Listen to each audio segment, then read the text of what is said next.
The First State Duma in Russian history convened on April 27, 1906. It quickly turned into a mess. The assembly was consumed with deputies making speeches against the government and each other. Hardly any bills were passed, and when they were promptly ignored by the state council or czar and died soon after. The primary issue of the day was land reform, or how to redistribute land to the peasants. Perhaps regretting their boycotts, the socialist parties competed to guide the Trudoviks, with land proposals emerging with influence from each. However, all these proposals were still too radical for the Tsar.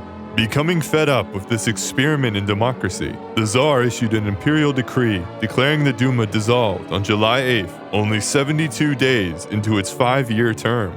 Meanwhile, the Tsar replaced Ivan Goremykin with a young but resolute administrator named Pyotr Stolypin. In response, the left wing supported protests and uprisings. A conference of dissenters met in Finland and issued the Vyborg Manifesto, calling for rebellion, but little came of this. By this time, people were largely tired of the violence and exhausted by repression, and the opposition was divided on a course of action. The signers of this manifesto were then prosecuted and deprived of electoral rights. The cadets in particular were transformed by this failure, with over 100 of the party's deputies being arrested. Late in the year, Stolypin embarked on his own moderate reforms and policies, as although he was a conservative, he recognized that some level of reform was necessary to strengthen the monarchy. In November, he issued his most notable reform, a measure allowing peasants to leave their communes and break off strips of land as private property.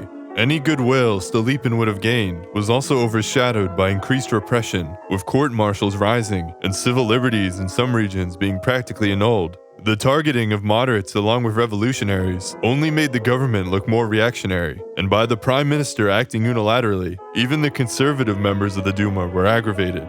Between the Octoberists and the cadets, some deputies from each broke off to form the Party of Peaceful Restoration, which also absorbed the minor Democratic Reform Party. Disillusioned by the Octoberists yielding to the regime, but also the cadet cooperation with the left, as well as the severe repression and the rapprochement on the assemblies, this party called for peaceful reform along constitutional lines. The Trudoviks transitioned into a proper party in October, but remained largely disorganized and broad, united only by a desire for land reform and peasant interests.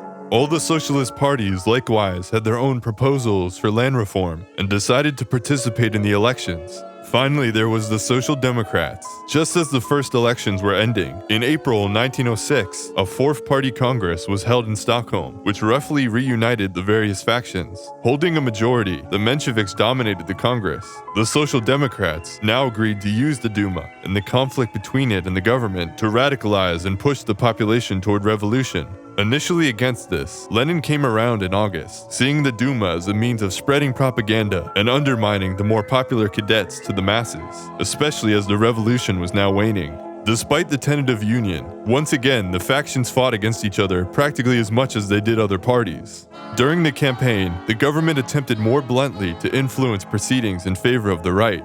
For one, when it was revealed a loophole existed, allowing one person to cast multiple votes, the flaw was patched only for peasants and workers. Trickery and coercion were common, as was disenfranchisement. The Interior Ministry technically only recognized the rightist parties as legal, meaning citizens could not openly claim membership of any others. Having learned their lesson from the First Duma, the leftist parties treated the election more seriously and hoped to further co-opt it, while the rightist parties hoped to remove the left entirely. So let's see how they did. It's an overwhelming victory for the left. The Trudoviks win the election, depending on how you count it, with 104 seats, followed by the Cadets with 98, the Social Democrats with 65, the Polish Bloc with 46, the Octoberists with 44, the Socialist Revolutionaries with 37, Muslim parties with 30, the Popular Socialists with 16, the Monarchist Right with 10, and all other independent, minor parties and regional parties gaining a combined 70 seats. Overall, the left gained over 100 seats to control about 44% of the Duma, and when combined with the cadets, about 2/3.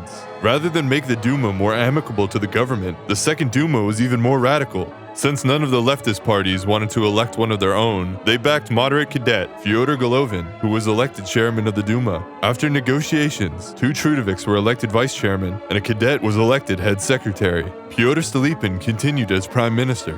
Thus began Russia's Second Duma. Hopefully it'll last longer than the first one.